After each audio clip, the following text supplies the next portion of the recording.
Behind me is one of the most feared colors on the planet today. Guys on the street hate painting this color. This is Mazda's 46G, or Machine Metallic Gray. Is it a tri-coat? Is it a quad coat? Today, we're gonna break down a simple and user-friendly process to show you how to tackle a color like this.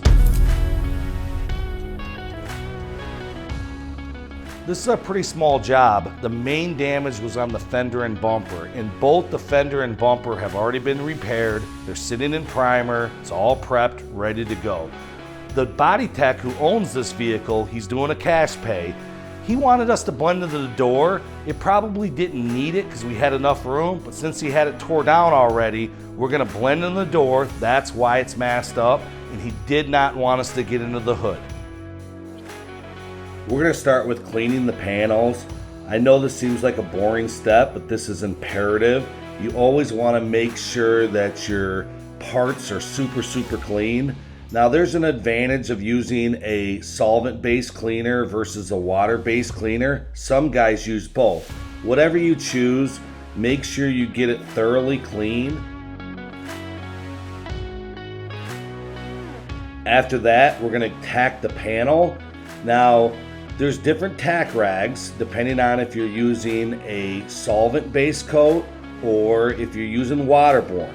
Our product today is BASF solvent, so we're using a high tack rag, and we're gonna actually come in with our blowgun and do what we refer to as a blow tack. That way it kind of loosens up everything in the cracks and crevices. Some people love this step, other people hate it. I think it's important to tack your plastic or paper around there too, especially on a flat surface. If you don't have an anti-static gun, there's other products that you can use in place of it. We're spoiled. We've got an anti-static gun, and what this does is it really cuts down on the amount of dirt in the paint job.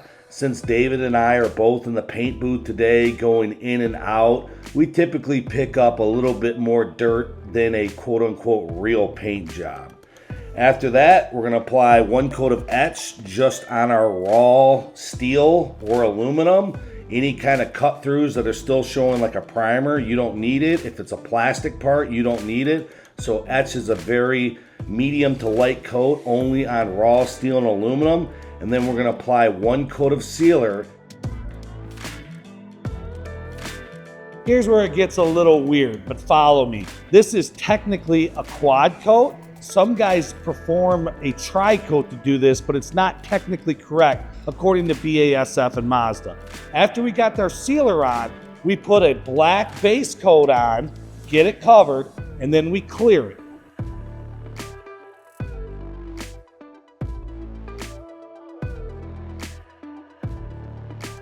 Once we get 1.5, 2 coats of clear, we're gonna sand that out to make sure it's 100% flat, because when we put our next round of color and clear, we need that to be 100% flat in order to get this chrome effect that Mazda's going for.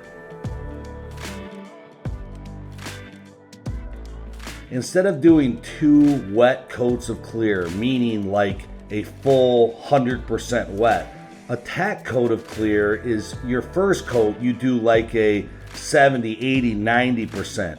It will add more texture, but what it's gonna do is limit the chances of you running it.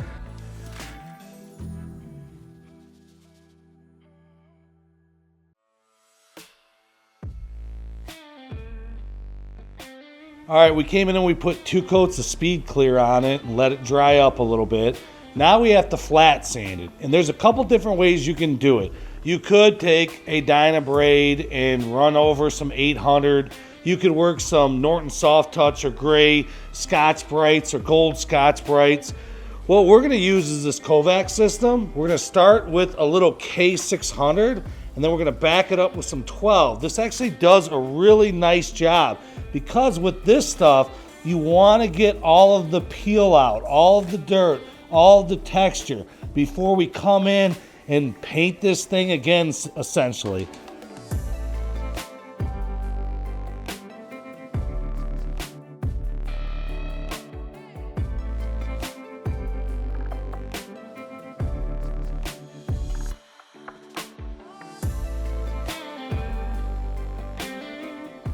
I always like to check my tape job just because we've been sanding and working on this, so I want to make sure that my paper or tape or plastic hasn't shifted on me.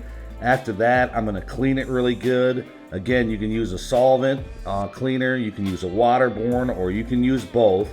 I like the blow tack technique again, and I like to work in my anti-static gun here as well. After that, we're going to apply what everyone refers to as a wet bed.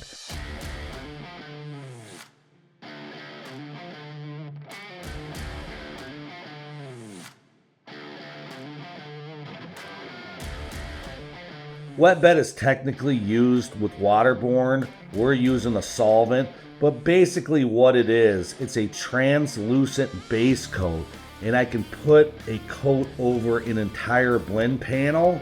And that way, when I walk my base coat out, especially on a coarse metallic or a specialty color and or a hot day, where my new base coat ends, it doesn't get a hard edge, and it lets the metallics or the pearls or whatever's in that specialty coat lay down correctly. You don't have to do a wet bed typically on easy metallics and pearls or on solid colors or if it's a cool day. But working in a wet bed will really help you with customizing and blends so you don't get that ghost ring. After the wet bed is done, I'm gonna put my base coat down. I actually do 3 rounds of base to get this to cover. I always want to use a light to make sure that it's covered. There's nothing worse than clearing a job and taking it outside and it's a little bit of see-through, so having a light to check for coverage is definitely imperative. Then after that, I'm going to put 2 rounds of clear on this bad boy and we're going to call it a day.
So there it is. That's the proper way to do 46G if you follow Mazda's recommendation and BASF.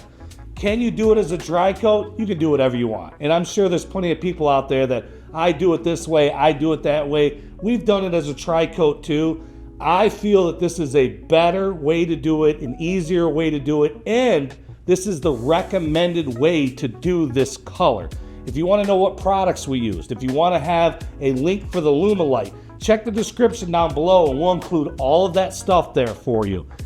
With this job, we just got to pick out a couple pieces of dirt and we can move on. If you want to learn how to remove dirt, if you want to get better at getting cleaner paint jobs, we have an awesome video for you, and you can click this link right here and you can watch that video.